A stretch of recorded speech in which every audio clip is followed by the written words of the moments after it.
Hello and welcome to episode 35 of When the Flames Go Up, the ATFC podcast. Another pod today. We're discussing our initial instant reactions to Bradford City away in the FA Cup first round. Um, I just went through and worked it out. Once the tie is played, um, that'll be 20 games since we played Sutton United in the 2015-16 FA Cup, where we beat them to get through to the first round and played Bradford City. So that's 20 games. Five of those 20 games that we've played in the FA Cup since 2015 have been against Bradford City. So that is a quarter of all of our FA Cup games since 2015 have been against Bradford City, which is remarkable. So, that's going to be fun. On the pod, we've got Guy, Julian, and Ash discussing, we're basically looking ahead, really. We didn't really look back at the 5-2 too much, which is a blessed relief. So we look ahead to Eastleigh and Southend, and then go on to talk about the National League in general, which and see how it's been panning out. Next week we've got the Aldershot All-Time 11 World/International 11 that I'm still piecing together, but it's going to come out next Tuesday. So set your alarms. And then we'll have a normal pod the week after where we'll discuss, hopefully, Aldershot having won against Eastleigh and Southend in the top half of the table. Everything's looking up, and we're about to play Bradford City. So could be worth. We'll see. We'll see. We'll see what the mood is like in a couple of weeks' time. I hope you enjoyed the episode, and catch you on the flip side. Up the shots. Right. Here we go. We're going to get our initial reaction. It's now 7:36. We found out about 10 minutes ago that Aldershot are once again playing Bradford City in the first round of the FA Cup. The last time was in 2018. The time before that was 2015. So the last four meetings between Aldershot and Bradford have been in the FA Cup, due to the fact that both of those went to replays. The the main news for this round is obviously there's no replays, so we can't play them for a sixth time. So yeah, going to come to you first, Julian. What's your initial reaction on getting Bradford City away in the FA Cup? Hi, Will. Yeah, I'm really pleased with that one. I suppose firstly you're looking for a home game ideally, but yeah, if you're looking for an away game, then you are looking for a team who are historically um, seen as one of the bigger hitters and that get good crowds. And Bradford tick both of those boxes. They're averaging a good level at the moment. I think Guy's got some figures which you'll probably be able to shout out a bit later. So they're a good average at the moment. And we were just talking off air about potential ticket prices and the attractiveness of the game for Bradford supporters. So I'll be hoping for a crowd of say 10,000 there. I think that'd be great. And I think we could take a fair few up there as well. So all in all, I'm quite pleased with it, Will. Nice, nice. And we'll pass on to you then, Guy. What are your thoughts on the first round draw? Yeah, well, I think it was yesterday when we were talking about it in the group WhatsApp chats, who we might want to get, and I basically said, look, I mean, it would be nice to have, a home game. I'm torn because on the one hand, I'd like a home game against someone relatively weak, so we can get through to the third round and get a juicy tie, against a bigger club. But at this level, because you can't guarantee you're going to get third round, so what can we get, with first or second? And so I was having a quick look and I thought, well, I guess what would be really good for us would be to fill the coffers. And since, if we're not going to get a home game and it's going to be away, then you want to get one of the bigger clubs who's, averaging larger attendances. And so we talked about this, Julian, just off air. What Bradford is basically the top of League Two in terms of average attendance with 14,000 at the moment. So, I mean, if we can get, around that, the way that the FA Cup works is that, the receipts of the game are shared equally, 45%, and then there's, I think, 10% that goes to the FA. So actually, if we can get a decent number out there, this is a good payday for us. And, I do have a soft spot for Bradford. I mean, I remember watching them play in the League Cup final back in 2013. If you remember when they sort of made, against all the odds, managed to make it to the final and got, I think, hammered by Swansea. I remember watching this game, while I was working abroad, and we had to sort of just so we were watching it on some dodgy, internet streaming system, and it was in its infancy, and it was difficult because it kept freezing all the whole time. But I've got a soft spot for Bradford, so I'm quite happy with it. Yeah. Nice, nice. I was just having a look now. The two times we played them before, it was called in 2015. It was called the Coral Windows Stadium, and then the Northern Commercial Stadium, and now it's the University of Bradford Stadium. Valley Parade to everyone else. Ash, what are your thoughts on the first round draw? I'm reasonably happy with it. Obviously, last time I think we played them, we went out on penalties, if I remember correctly. Um, so we got a chance of vengeance there. When I saw the reaction from the Bradford side on watching it live on BBC, they seemed they were fairly confident with that. But if I remember correctly, Swindon were fairly confident last year. So I hope they've got a game plan for us. And I think, again, it would be good for the club, good for the money. We could have had a lot worse. We could have been away at a club in a lower division where it's a potential banana skin. And we could go out with less money than what we would from placing Bradford. So the one thing that's guaranteed is we should get a good gate there. We should get some good money. And yeah, I think it's a good draw for both sides. I think Bradford will fancy themselves, and I think we'll like the money that comes with having that top attendance. But I still think we give them a good go. Great, yeah. I've never been to Valley Parade, so it's one of mine to tick off. So looking forward to that. So that is going to be the weekend of the 1st of November. Could be Friday, Saturday, or Sunday, I believe. I don't think there was a Monday spot allocated for this FA Cup round, so hopefully we'll find out soon. I guess we better get us started on how we got into the first round in the first place, which was Aldershot defeating Bath City at home 2-1 with a 98th minute winner from Maxwell Mullins. Lots to talk about probably on that. So I'm going to throw it to you first, Julian. How did you find the game on Saturday? Well, I wasn't lucky enough to be there, so I was listening to the match via the commentary, and I guess you guys are going to sort of jump in with the views on it from the actual visual point of view. But for me, it felt like it was a real struggle, and it sounded quite a dour game on the commentary. First half, I felt we were quite comfortable in a way. We sort of scored at a reasonably good time, and all felt quite comfortable. And I guess if you'd asked me at half time what I thought was going to happen, then I would have said, well, yeah, pretty plain sailing. We might score again. And I'm just thinking that this will be a nice, comfortable ride. And then, of course, our friend Mr. McComa decides to change sport, I think, from football to karate. And I've seen the highlights from Bath, which actually, by the way, are excellent. They had something like 3 different cameras there, and I thought they put on an excellent display with regard to those. And he's just taken him out halfway up his body. So no complaints from me, no complaints from the whole of the EBB, I would have thought. It was a straight red. And what's even more frustrating is that not only did he put us under pressure for the rest of the game, the guy was not really in a dangerous position as far as I could see. I don't think he wasn't bearing down on goal or anything. So he could have quite easily have just sort of shepherded him out towards the corner flag.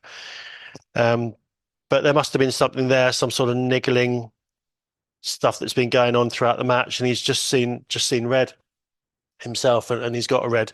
But I think it looks like it could be a 3-match ban as well, potentially, which obviously with the defence situation we've got at the moment, again, is a real concern. So not his finest moment in a shot shirt. And of course, from that moment on, which I think was quite early on in the second half, we really struggled. And Tommy was quite upset at the end with the supporters getting on his back, and I think some of that is a little bit justified. We haven't been playing well for the last couple of months, and you would expect us to be playing Bar City off the park and to make it really comfortable. So um, yeah, I was sort of hanging on at the end, to be honest. I was hanging on for a draw, and then of course Maxi Mullins comes up with a finish, which actually I think will put him in the starting lineup for tomorrow's game because he's come on and he's done the business. So you can't ask for anything more than that. So yeah, I mean overall a bit of a disjointed display, but the other argument is that we've got into the first round of the cup um, with 10 men. So what more could you ask for? So yeah, a little bit disjointed, I think is probably how I'd put it. Yeah, I think that's fair, to be honest. I mean, I think the first half we performed pretty well, and although I don't think we created many more chances, I think we were comfortable for that 1-0 lead, and you'd think we'd find a way to make another couple, and make it comfortable in the second half. And I think we would have without that red card. I mean, it's an absolute. We can't. I don't think you can really call it a moment of madness, really, because I don't know if I've mentioned on here, but it does dive in. He's been lucky a couple of times, I think, with slightly more lenient referees. Because yeah, I don't know why he seems to feel the need to go in with both feet every time. And this one, the bottom foot's gone for the where the ball was going to bounce, and then the other foot has just gone to absolutely wipe him out and take him down no matter what. And I mean, I said at the time, he's lucky he's not got the police marching on doing him for assault. It's just a horrendous challenge, and put us obviously under pressure. And yeah, the pressure you mentioned on Widrington is why is he not kind of changing the formation or making changes immediately after, which is what you'd normally see. You go down to 10, a substitute comes on immediately. But yeah, Tommy waits a little bit longer. I can't remember which game last season we got kind of stung by that, where he didn't change. We conceded within like a couple of minutes of a red card. Could be any number of red cards we had last season. But yeah, I mean, in fairness, yeah. So it worked out in the end for him. So he can walk away unscathed from this one for now. Ash, how did you see the game on Saturday? So basically, really summarising short, if I go into the detail after, we got in the hat for the first round draw, and that's ultimately what mattered. The first 45 minutes, I thought we were, again, as other people have alluded to, I think Julian said it, we looked in control of the game. We looked like we got the goal, we got there, but I still felt the team was lacking that bit of confidence within the side. And obviously, the challenge I won't go into too much detail about, but it's the second red card in a row at home league games, I believe it is, which has got to be a problem that's got to be floating around the camp there. They've got to find some solution. And I think Theo got booked again. So it's almost like every game he's getting booked. So it's an attitude or a discipline or a lack of that's coming from somewhere and it's floating through the team. And you would think that now Tommy would speak to Theo and say, look, you need to cut off these yellow cards and show an example of discipline because it's biting us already. And we're not even in the Christmas period yet. Bath City, I thought they made a very good account of themselves. As Julian said, their coverage, I've watched it as well. They did a very good job with that. They had, I thought they played enough for a replay, but obviously we got the winner, which shows our attitude of not giving up and keep pushing throughout. I think it was Fisher who scored their goal. He seems like a real good attacking threat for them. But I think just the side lacked in that little bit of confidence to see out, like to go 2-3, 4-0. And when the red card came out, it was kind of flashbacks to, I think the game you were alluding to was Southend, where we conceded the red card, he didn't make changes, and then we conceded straight away. But obviously we held on, kept our name in the draw, and obviously we've been rewarded from that, as we alluded to earlier. So yeah, I think it was we could have made it easier, but I think that discipline needs looking into. Yeah, definitely. It was a case of shooting ourselves in the foot. And we nearly, I mean, before that, as you mentioned, Widrington getting that yellow. I mean, that's again, if a a stricter ref is looking at a red card there because he'd come straight through the back of him for absolutely no reason. Another player going absolutely nowhere.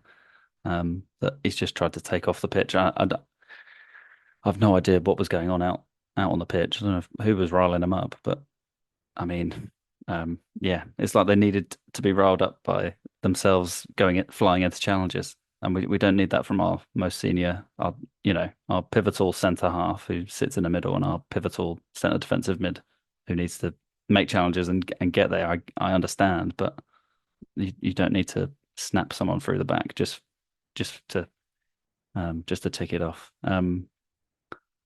Well, I guess we can talk about the actual moment, I suppose, as well, and the moment for Akpan and Mullins, who both come through our ranks and both scored their first professional goals for us.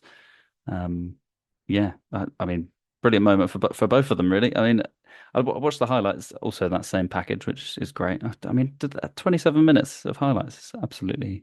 It's like I don't know. This must be how Premier League fans feel. So that was very nice.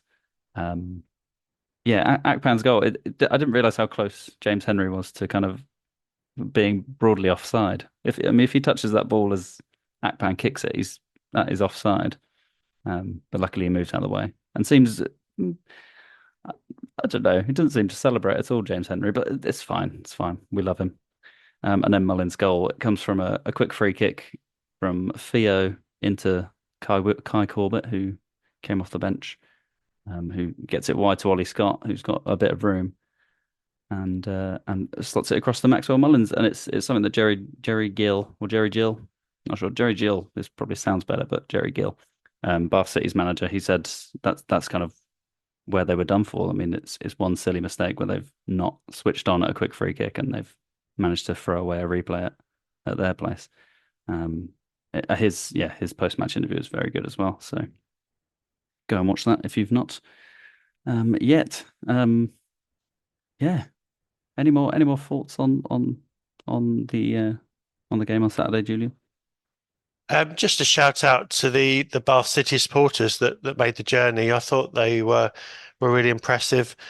Um, I guess I don't think they get into the first round very often themselves, so it was obviously their cup final day, if you like, and just very impressed. I think, as Ash said, I thought Bath did give a good account of themselves, although they didn't really feel to me until the sending off that they had a cutting edge. And you can see why they're sort of quite low scorers in the National League South as well. So I think all in all, it was probably the right results, although I think we would have probably taken a draw, bearing in mind everything that went on. But yeah, just wanted to shout out to the Bath City fans. Thought they gave a good account of themselves. Yeah, absolutely. Yeah, over 300 made the trip down, made themselves heard in a crowd of 2,100, which is another plus 2,000 attendance at the EBB this season, which, note them down. I was just looking at Lewis last year. We had 1,700. So, I mean, it's much of a muchness if depending on, I can't remember how many Lewis brought, maybe 150, 200. Not sure. But yeah, shout out to those Bath City fans and apologies that you've been done by a 10 man team that that were begging for a win of any means. Ash, any other final thoughts on the FA Cup game from Saturday? Just repeating about Bath City fans. I've got to mention that in my first speech. They're very good. I think they got more attendance than most of our National League opponents that we've had this season. Like, they're quite far away. You think Maidenhead bought 103 to the EBB this season, and they bought over 300. Yeah, I did look into their history for the FA Cup. They haven't reached the first round, I don't think ever. I think they've reached the fourth round and been knocked out each time. Well, I could be wrong there, but I know they've not reached the fourth round very often. So good on them, and I hope they do well for the rest of the season.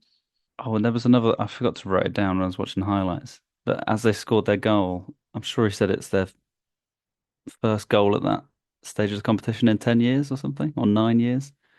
I can't remember which way around it was, but it might be fourth qualifying round, or it can't be any qualifying round, or else they wouldn't even get to this stage. But yeah, that's quite interesting if that's their first in the fourth qualifying round, which probably proves well they've not got to the first round.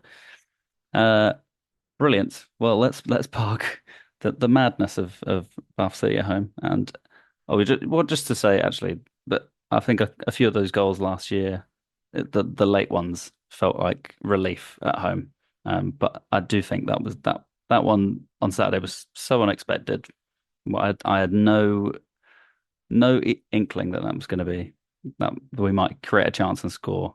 So it was. I mean, the scenes in the East Bank were unadulterated joy, which is quite well, it's been rare because it's our first win since August. So um, and that probably gives us the perfect springboard to talk about the next two home games, which are pretty vital.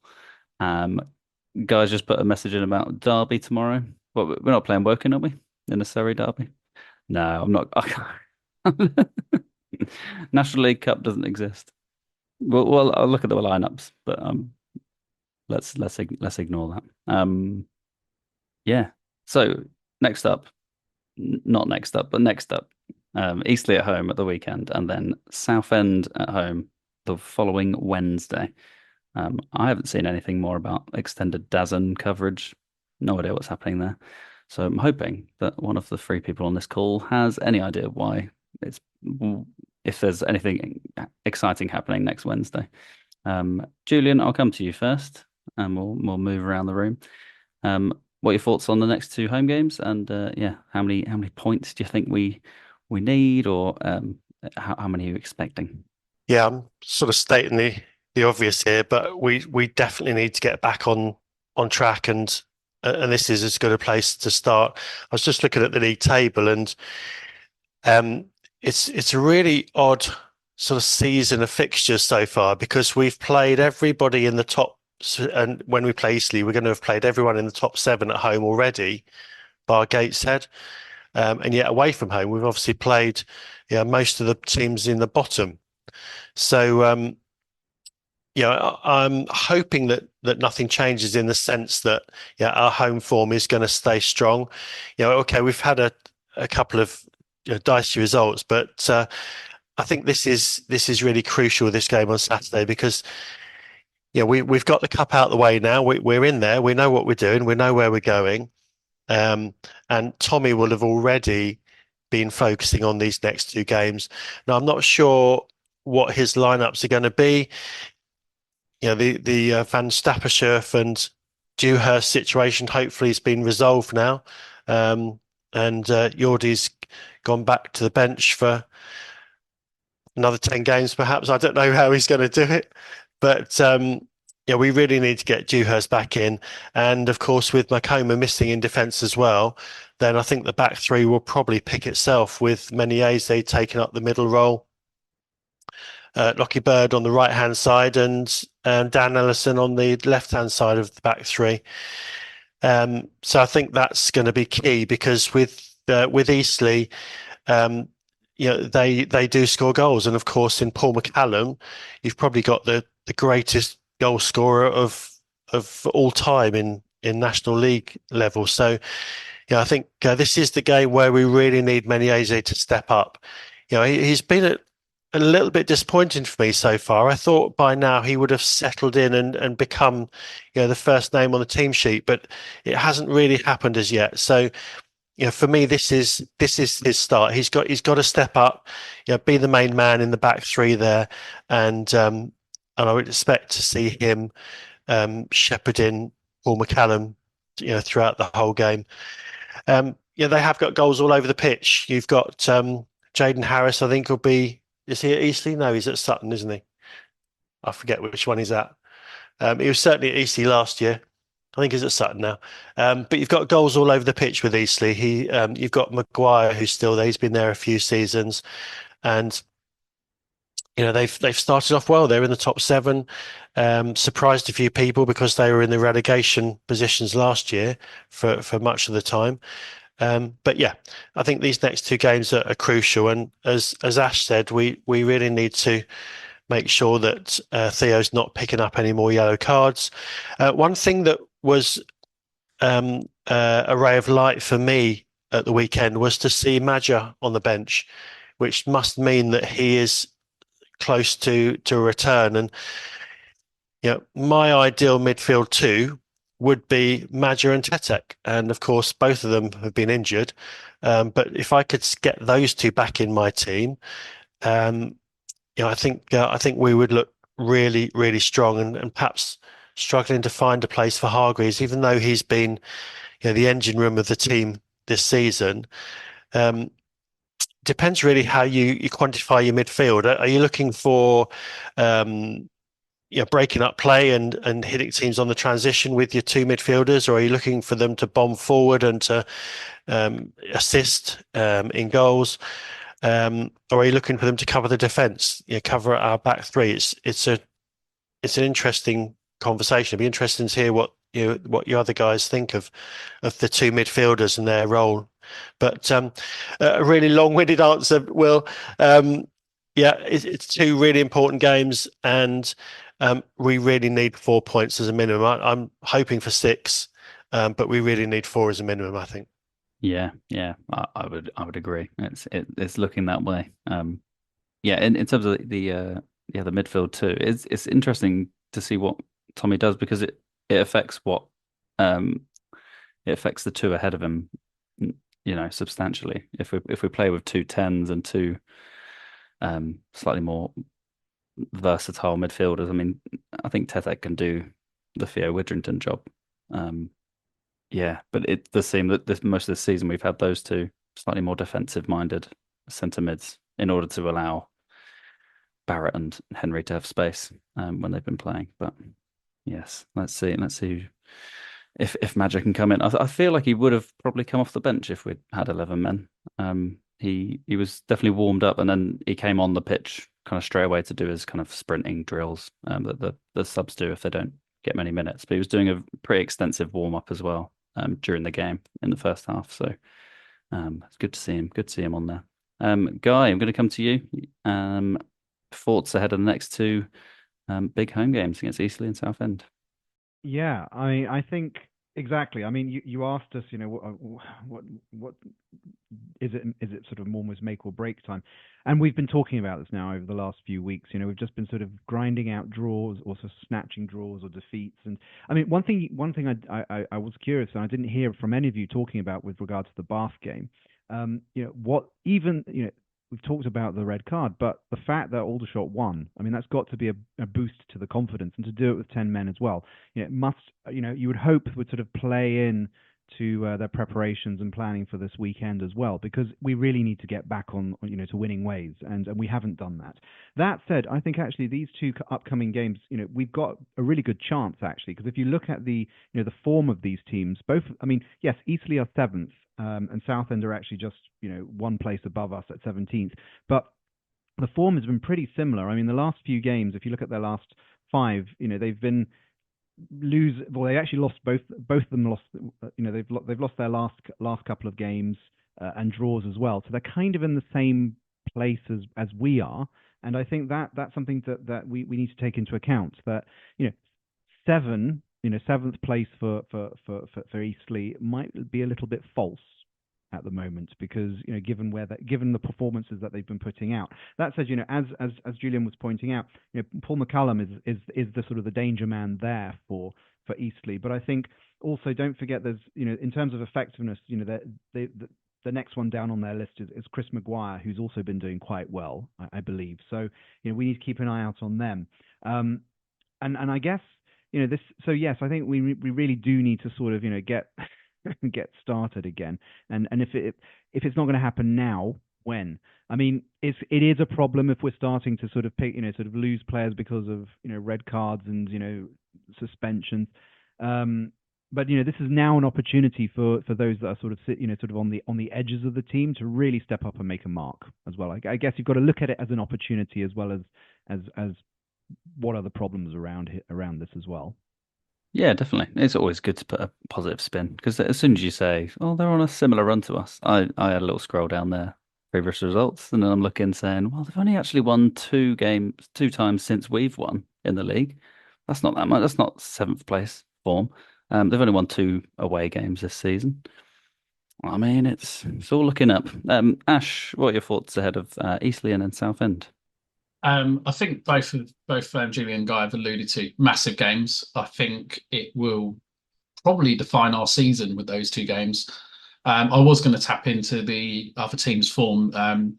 Eastleigh on a bit of a bad patch, but we know that they can score goals. I think they beat us home and away last season, but this is this season. Paul McCallum, as everyone said, they're danger man. If we can keep him quiet, fantastic. Um, the more interesting one is Southend for me. I think Eastleigh, I think with the momentum we've got from the FA Cup, we might get a result there.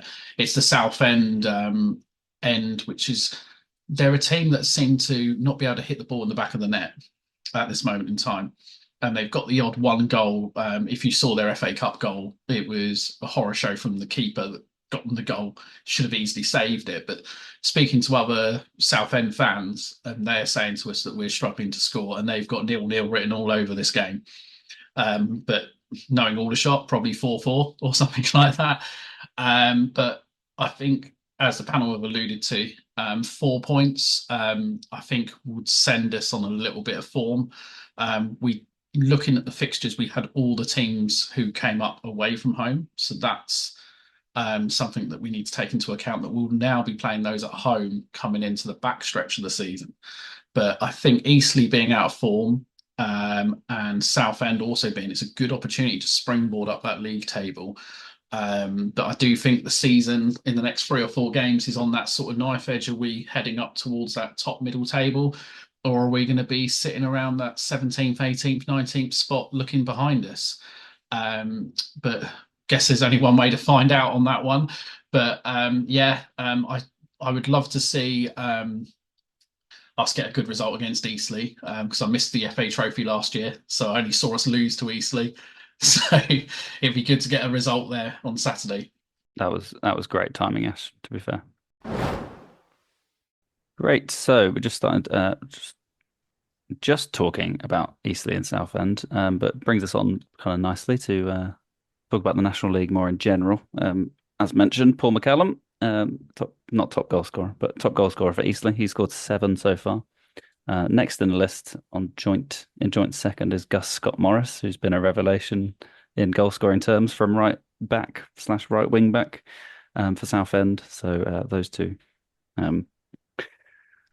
firing for Eastleigh and Southend respectively. And then it's Nick Horton, our old friend from the halfway line. I can't believe we've actually gone the pod without actually mentioning the Fylde game. Somehow I haven't mentioned 5-2 in this entire record, but I've mentioned it now, so we can probably move on from that. Yeah, well, let's talk about the table a little bit more. Who we got at the top? Barnet are 3 points ahead of everyone else at the moment. They're on 30 points after 13 games, without a draw. The only team in the league, I believe, without a draw, which is quite funny. And then, I mean, the playoff teams are the playoff teams. Been the same pretty much the whole time. Forest Green, York, Gateshead, Rochdale, Oldham, and aforementioned Eastleigh. So those are the strong teams that we mentioned earlier. We've played them all at home. Going down to the bottom, we've got Ebbsfleet, Wealdstone, Boston United, and Fylde in the bottom 4, which is lovely to read out some teams that we've drawn to and been defeated by. We're going to come to you first, Guy. What are your thoughts on the kind of National League in general, and any talking points that you've picked up on recently?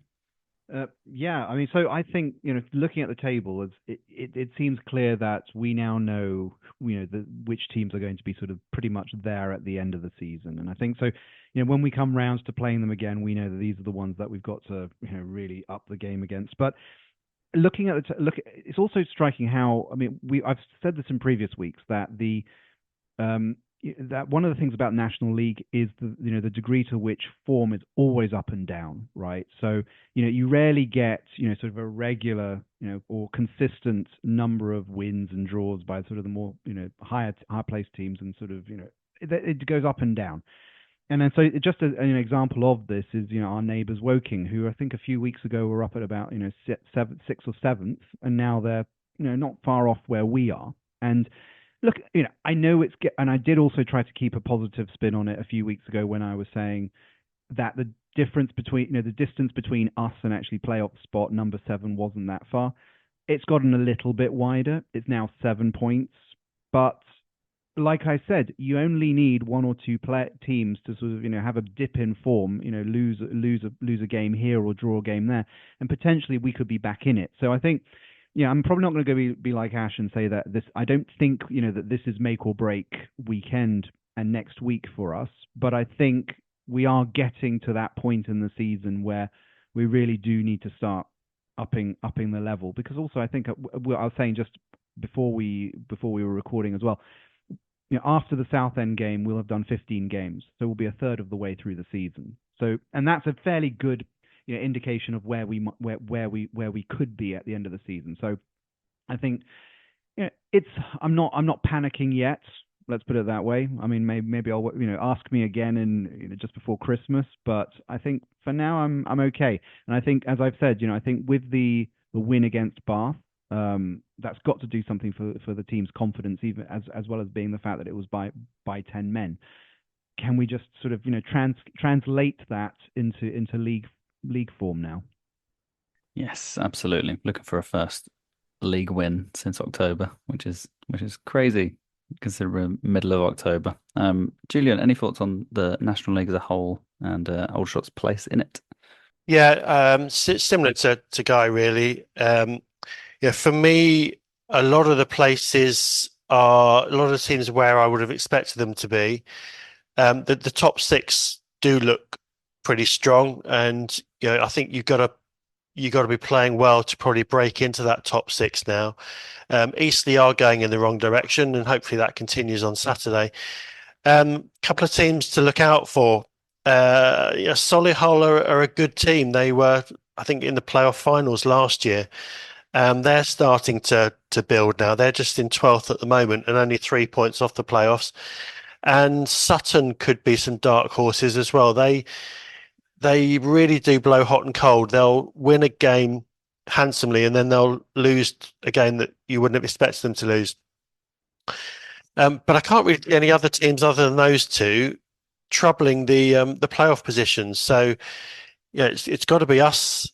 If we're looking with road tinted spectacles on, it's got to be us, Sutton and Solihull, perhaps, the teams that would be pushing. Perhaps I'm being a little bit optimistic there, but we are only a couple of wins off of 8th place at the moment. So, as Guy said, we're only a third of the way through the season, so still 2/3 to go. So, if you get some consistency, and it's all about consistency in this league, isn't it? So if you can get some consistency going, then I think there's a chance for us. Just at the other end, I'd say the bottom 6 could well likely be the bottom 6 come the end of the season. They are names there that you would expect. And even though we did get thumped by Fylde, they followed that up with a 4-0 home loss to Rochdale in the cup. So I'm not sure they've really turned a corner by beating us. So I'd still expect them to be struggling. And then the rest of the teams are, I think, going to probably sit in the mid-table throughout the season. So, yeah, I think it's actually taking shape pretty much how I think it could run right the way through to the end. Yeah. It's interesting seeing it from this low down as well for the first time in a while. 18th at the moment, looking up at Southend, Hartlepool, and Woking in 17th, 16th, and 15th. 3 teams I would have expected to be top 10. Or do expect them to be maybe potentially up there by the end. And Dag Red is a weird one because they obviously I can't remember maybe the last time we did catch up on the National League. I don't know when they beat Gateshead 7-1 and then just have fallen off a cliff and not won in the league since then. So I'm not really sure what's going on there. But they've got a +6 goal difference. They're only 4 points off the playoffs, but you would expect them to bounce on from. I think they beat Sutton at home 3-0, and then Gateshead at home 7-1, and then just haven't won since.